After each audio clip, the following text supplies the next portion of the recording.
Working with Substances Hazardous to Health, a brief guide to COSHH. Introduction. This video describes how to control hazardous substances at work so they do not cause ill health. It will help you understand what you need to do to comply with the Control of Substances Hazardous to Health, or COSHH, Regulations 2002, as amended, which apply to the way you work with these substances. This video provides measures that you, as an employer, may need to do to protect your employees from hazardous substances at work. It will also be useful to employees and their safety representatives. Why do I need to watch this video? Well, every year, thousands of workers are made ill by hazardous substances, contracting lung diseases such as asthma, cancer, and skin disease such as dermatitis.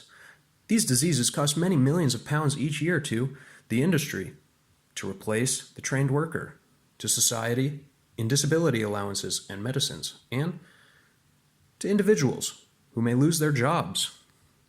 You, as the employer, are responsible for taking effective measures to control exposure and protect health. These measures can also improve production or cut waste. Looking after your business. Your aim in running your business is to make a profit. You know what to do and how you are doing it. You know what processes and tasks are involved. You know the shortcuts. Ensuring your workers remain healthy may also lead to healthy profits. So which substances are harmful? Dusty or fume-laden air can cause lung diseases, for example in welders, quarry workers, or woodworkers. Metalworking fluids can grow bacteria and fungi, which cause dermatitis and asthma. Flowers, bulbs, fruit, and vegetables can also cause dermatitis. Wet working, for example, catering and cleaning, can also cause dermatitis. Prolonged contact with wet cement in construction can lead to chemical burns and/or dermatitis. Benzene in crude oil can cause leukemia.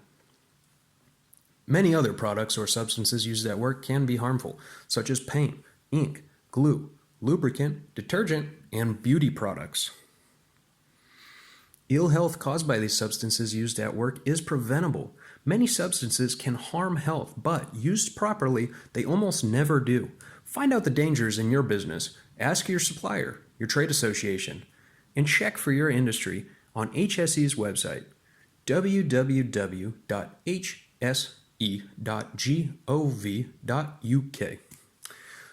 Substances can also have other dangerous properties. They may be flammable. For example, solvent-based products may give off flammable vapor.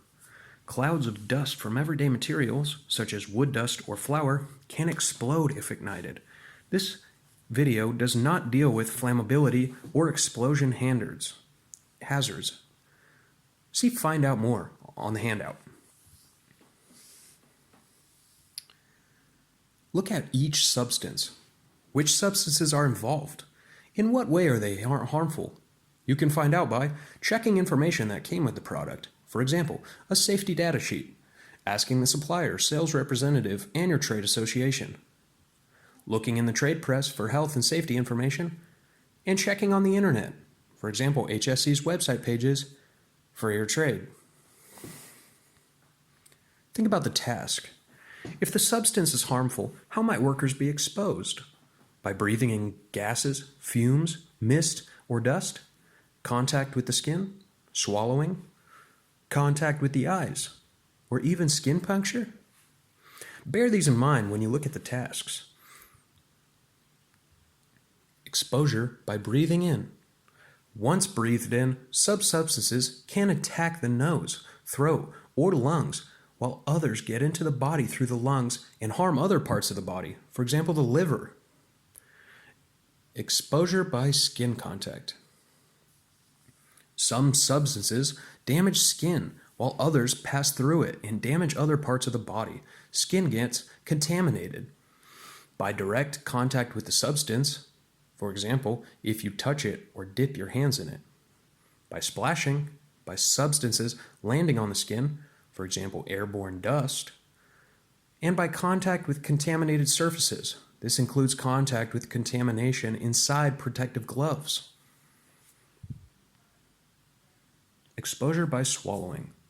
People transfer chemicals from their hands to their mouths by eating, smoking, without washing first. Exposure to the eyes. Some vapors, gases, and dust are irritating to eyes. Caustic fluid splashes can damage eyesight permanently. Exposure by skin puncture. Risks from skin puncture, such as butchery or needle stick injuries, are rare, but can involve infections or very harmful substances, for example, drugs. Assessing risk. Risk assessment is not just a paper exercise. It's about taking sensible steps to prevent ill health. You need to know how workers are exposed and to how much before you can decide if you need to do anything to reduce their exposure. The COSHH regulations require employers to assess the risk to their employees and to prevent or adequately control those risks. Sometimes it's easy to judge the amount of exposure to substances and decide what you can do about it. When the task involves very small amounts of material, even if these are harmful, when there is little chance of it escaping, the risk is low. But the risk in a different task, such as cleaning up and disposal, will be higher because the harmful substance may be breathed in or get into the skin. When the task involves larger amounts of material with obvious leaks, exposure is higher, and so is the risk. Whether the substance is harmful or not, your need to control it is obvious. Decide what measures you need to take and when.